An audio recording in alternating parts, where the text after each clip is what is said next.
Are you afraid of spiders? You may be afraid, but you don't know everything.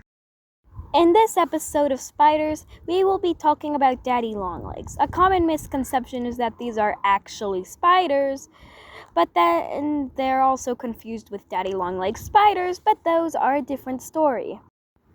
Daddy longlegs are arachnids that are more closely related to mites and ticks instead of spiders. And they actually grow a lot bigger than most spiders, and they eat spiders. So if you have one of these guys around your home, they may scare you at times because of their size. They don't build webs, but they do eat spiders. They could keep the little pests out of your home. But the daddy longlegs spider is different. It is a spider. It does make webs. It's an arachnid also. And one thing you should know about them is they are not dangerous, one of the least dangerous.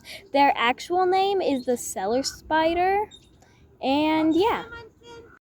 So now I will check with my assistant their opinion on this spider.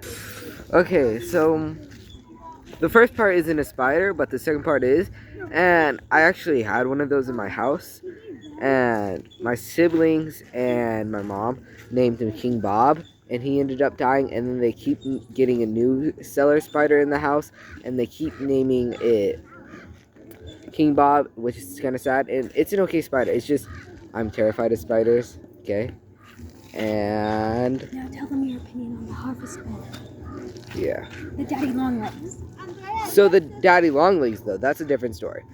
Since it's not really a spider, it looks like a spider, not gonna lie. I've seen daddy longlegs before, and I thought it was a spider. I remember when I was little, I would be terrified of them. I really miss daddy longlegs in my house. Alright, see you in the next episode. We are going to end this episode off with a joke. Why are spiders always so smart? Because they're always on the web! Ha ha ha ha ha ha.